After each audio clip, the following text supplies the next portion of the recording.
অনেক দিন আগের ভ্লগ আজকে এডিট করছি, তার কারণটা হচ্ছে এর মধ্যে আর সময় হয়ে ওঠেনি, ভ্লগও আর করা হয়নি। সেদিন খুব তাড়াহুড়ো করে বেরিয়ে গেছিলাম ডাক্তারের কাছে। আমার মা মানে মায়ের খুব শরীরটা খারাপ লাগছিলো, তার জন্য গিয়েছিলাম। তা আসার পথে ভিডিও করেছিলাম একটু, আর মা আমার জন্য একটু চপ কিনে দিয়েছিল, আমার জন্য, মার জন্য, বাবার জন্য, সবার জন্য কিনে দিয়েছিল চপ আর একটু পকোড়া।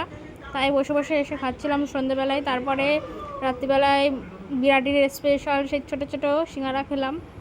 তারপরে ভ্লগটা ওখানেই বন্ধ করে দিয়েছিলাম, তারপরে আর ভ্লগটা কন্টিনিউ করা হয়নি, সেই জন্য ভয়েস ওভার দিচ্ছি আজকে। তাও আমার আশেপাশে অনেক আওয়াজ হচ্ছে, সব কিছু ইগনোর করে আমার ভিডিওটা যারা এখনও পুরোপুরি দেখছো, অসংখ্য অসংখ্য ধন্যবাদ। কালকে রাত্রের ভ্লগটা আর কন্টিনিউ করিনি। আজকে এখন সকাল হয়ে দুপুর হতে গেল, প্রায় 12:30 বাজে, রান্নাবান্না প্রায় সব কমপ্লিট। এখন বসে আছি, তো এখন ভ্লগটা নিয়ে বসলাম। ওদিকে ভাতটা হচ্ছে আর তরকারি হয়ে গেছে। আজকে যেহেতু বাসন্তী ষষ্ঠী, তার জন্য আজকে সিরেফ আমি, বাবা আর মাদের খাবো। আর মায়ের মানে শাশুড়ি মায়ের তো ষষ্ঠী। তার সাথে সাথে দেখো পরের দিন সবজি কাটতে বসে পড়েছিলাম, যেহেতু আমার বরের জন্মদিন, তার জন্য ও সবজিগুলো কেটে রাখছিলাম। সকাল সকাল রান্না করা হবে, ওর ছুটি নেই, ও খেয়ে দিয়ে চলে যাবে তার জন্য। আর তাই সব কিছু কেটে কেটে রাখলাম। আর শাশুড়ি মা সকাল সকাল উঠে রান্নাটা করে দেবে খুনি। আমার সব কিছু কমপ্লিট, এদিকে কাটাকুটি করে আমি এদিকে বাজারে চলে গেছিলাম, ওর জন্য মাংস আনতে গেছিলাম, আর কেক, আর একটা জুতো কিনেছি, আর একটা ওর জন্য গেঞ্জি কিনেছি, দেখাচ্ছি। জুতো যদিও বা ছোটো হয়েছিল, পরে ও গিয়ে চেঞ্জ করে এনেছে, আর গেঞ্জিটা ঠিকঠাকই হয়েছে। আর আজকে ওর বার্থডে স্পেশাল, মানে আজকে না, এটা হচ্ছে কালকে, বার্থডের জন্য মালসা রাখা হবে সন্ন্যাসীদের, তাই মালসাগুলো কিনে এনেছিলাম। আর ওই কেকটা কিনেছিলাম ওর জন্য, এই কেকটা।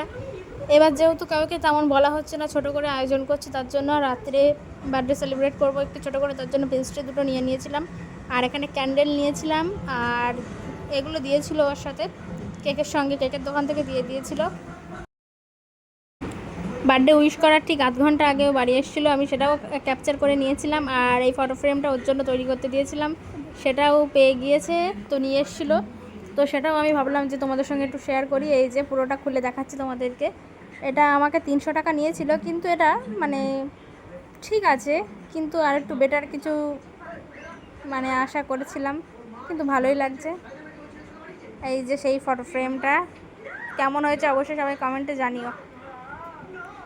আর এনেছিল আমার জন্য একটা আমুল কুল, এটা খেতে আমি খুবই ভালোবাসি, তাই আমার জন্য এটা নিয়ে এসেছিলো। আর আমি ওকে দুটো রোজ আনতে বলেছিলাম, গোলাপ ফুল, এই দুটো এনেছিল, প্রতি বছরই দিয়ে থাকি। আর এই ছোটো করে একটা আয়োজন করেছিলাম, এটা পুরোটাই ফোন দেখে করেছিলাম, জানি না কেমন হয়েছে, ওর কেমন লেগেছে জানি না, রিয়াকশান তো কখনো বোঝা যায় না মুখ দেখে। তো যাই হোক, হ্যাপি বার্থডে টু ইউ। তো রাত্রিরে ছোটো করে একটু সেলিব্রেশন করলাম বার্থডে, আর কালকে সকালে যা হবার হবে। এই পেস্ট্রিগুলোই কাটা হলো রাত্রে, আর কেক আনিনি, যেহেতু সকালের জন্য কেক আছে তার জন্য। আর যার জন্য এত কিছু, সে ব্যস্ত খুব, তার কাজগুলো মেটাচ্ছে, মিটিয়ে নিক।